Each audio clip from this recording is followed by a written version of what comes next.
হলদে পাখি, তুমি কি জানো টুনির যে বিয়ে?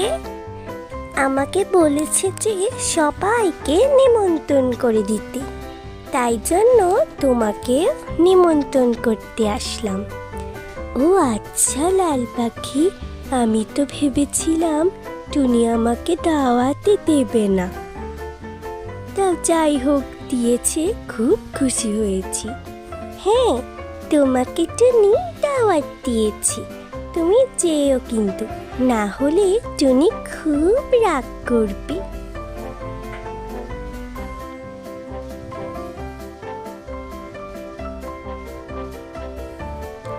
নীলটুনি, তোমাকে না টুনি দাওয়াত দিয়েছে, টুনির বিয়ে যে। আমাকে বলেছে সবাইকে দায়িত্ব দিতে, তাই জন্য তোমাকেও দায়িত্ব দিতে এলাম। আমি এখন যাই, তুমি এসো কিন্তু। গোলাপি টুনি, টুনির বিয়ে কাল, তাই জন্য তোমাকে যেতে বলেছে। তোমার নিমন্ত্রণ, তোমাকে দাওয়াত দিয়েছে আর বলেছে তোমাকে আগে আগে আসতে। আচ্ছা লালটুনি, আমি আসবো, তুমি এখন যাও, আমার আজ অনেক কাজ আছে। কাল আমি তাড়াতাড়ি টুনির এখানে এসে পড়ব। এখন তুমি যাও, আমার অনেক কাজ বাকি।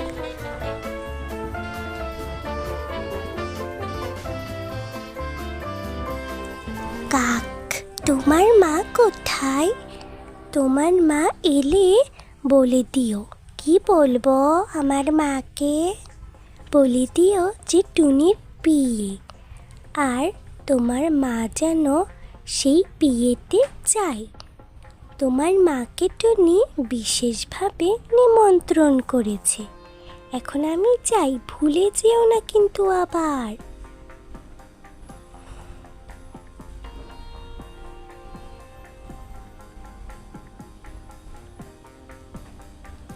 মা, তোমাকে লালটুনি বলেছিল, কি জানি বলেছিল?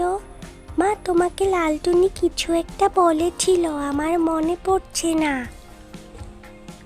কাল তো আমার বিয়ে, হয়তো লালটুনি সবাইকে নিমন্ত্রণ করে দিয়েছে। আমি এখন আরামেই থাকতে পারবো।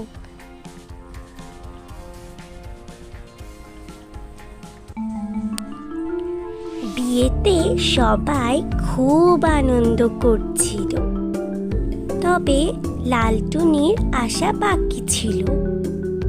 অনেকেই লালটুনির জন্য অপেক্ষা করছিল, আর কেউ বাজি ফোটাচ্ছিল, আর কেউ ওদের বিয়ে দেখছিল।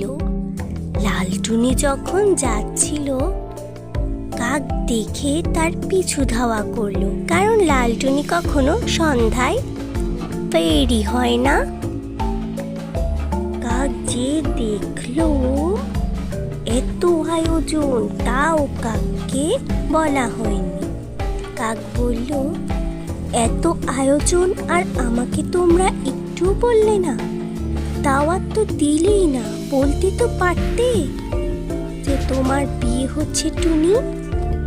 তুমি তো আমার খুব ভালো বন্ধু ছিলে, শেষ পর্যন্ত তুমি আমার সাথে এমন করলে।